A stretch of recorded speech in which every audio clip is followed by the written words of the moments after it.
नमस्कार। चलिए आज एक ऐसे सिनारियो को देखते हैं जो अंतर्राष्ट्रीय संबंधों की बुनियाद को ही हिला कर रख देता है। हमारे पास जो जानकारी है उसके आधार पर हम ये समझने की कोशिश करेंगे कि आखिर होता क्या है जब एक देश दूसरे देश के लीडर को ही गिरफ्तार कर लेता है।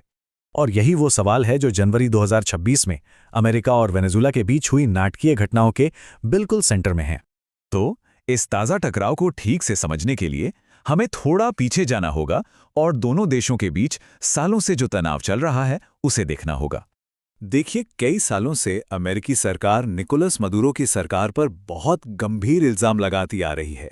ये कोई छोटे मोटे आरोप नहीं थे।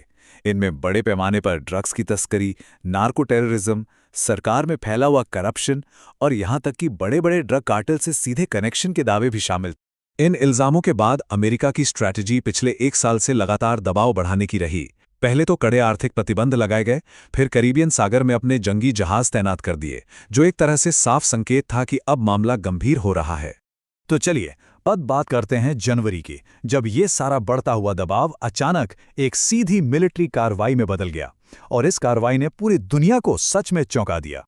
जनवरी 2026 की शुरुआत में हालात अचानक बहुत ज़्यादा बिगड़ गए। अमेरिका ने वेनेजुएला के अंदर बड़े पैमाने पर मिलिट्री ऑपरेशन शुरू कर दिए और उनके कई स्ट्रेटेजिक ठिकानों को निशाना बनाया। और इस पूरे ऑपरेशन का सबसे बड़ा निशाना कौन था? कोई और नहीं बल्कि वेनेजुएला के राष्ट्रपति निकोलस मदुरो खुद।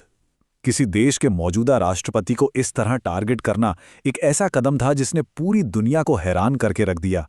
ये कोई अचानक हुई कार्रवाई नहीं थी, बल्कि एक बहुत ही सोची समझी, कई हिस्सों में बंटी हुई कार्रवाई थी। पहले हवाई हमलों से डिफेंस को कमज़ोर किया गया और फिर अमेरिकी स्पेशल फोर्सेस ने एक सटीक रेड में प्रेसिडेंट मदुरो और उनकी पत्नी को पकड़ लिया और इसके फौरन बाद उन्हें न्यूयॉर्क ले जाया गया ताकि उन पर मुकदमा चलाया जा सके। लेकिन कहानी यहीं खत्म नहीं हुई। गिरफ्तारी के बाद जो हुआ वो शायद और भी ज्यादा हैरान करने वाला था। अमेरिकी राष्ट्रपति ने एक चौंकाने वाला ऐलान किया कि यूनाइटेड स्टेट्स कुछ समय के लिए वेनेजुएला का शासन सीधे अपने हाथ में ले लेगा। सोचिए, इस एक बयान ने दुनिया भर में सॉवरेनिटी यानी किसी देश की संप्रभुता को लेकर एक नई बहस छेड़ दी। अमेरिका के इस एक्शन से पूरी दुनिया में खलबली मच गई और जैसी उम्मीद थी, पूरी दुनिया जैसे दो हिस्सों में बंट गई और हर तरफ से एकदम अलग अलग रिएक्शन आने लगे। देखिए, दुनिया भर से जो रिएक्शन आए वो साफ दिखाते हैं कि कौन किसके साथ खड़ा है। वेनेजुएला ने तो इसे सीधे सीधे किडनैपिंग कहा। चीन और ब्राजील जैसे बड़े देशों ने इसकी कड़ी निंदा की और इसे एक देश की संप्रभुता पर हमला बताया और इसकी गूंज यूनाइटेड नेशंस तक में सुनाई दी। तो ये जो दुनिया बटी हुई दिख रही है वो असल में इस संकट के दो सबसे बड़े पहलुओं को सामने लाती है। एक है कानून का और दूसरा है इकोनॉमी का। तो यहाँ पर मामला दो अलग अलग दलीलों का है। एक तरफ अमेरिका का कहना है कि ये नार्को टेररिज्म के खिलाफ एक जरूरी कदम था, तो वहीं दूसरी तरफ आलोचकों का मानना है कि ये सीधे सीधे एक आज़ाद देश पर हमला है और यूएन के सिद्धांतों का उल्लंघन है। और हाँ, इस पूरी कहानी के पीछे एक ऐसा फैक्टर है जिसे हम नज़रअंदाज कर ही नहीं सकते, और वो है तेल। ये जानना बहुत जरूरी है कि वेनेजुएला के पास दुनिया का सबसे बड़ा प्रमाणित तेल का भंडार है, जो इस जियोपॉलिटिकल चेस गेम में एक बहुत बड़ा आर्थिक एंगल जोड़ता है। और ऐसा नहीं है कि अमेरिका इस बात को छिपा रहा था।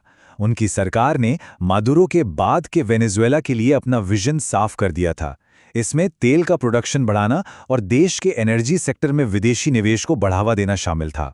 तो इस पूरी घटना के बाद अब हमारे सामने कई बड़े और जरूरी सवाल खड़े हो गए हैं, जिनके जवाब फिलहाल किसी के पास नहीं है। वेनेजुएला का भविष्य तो दांव पर है ही, लेकिन इसका असर पूरे इलाके पर पड़ सकता है। सवाल कई हैं।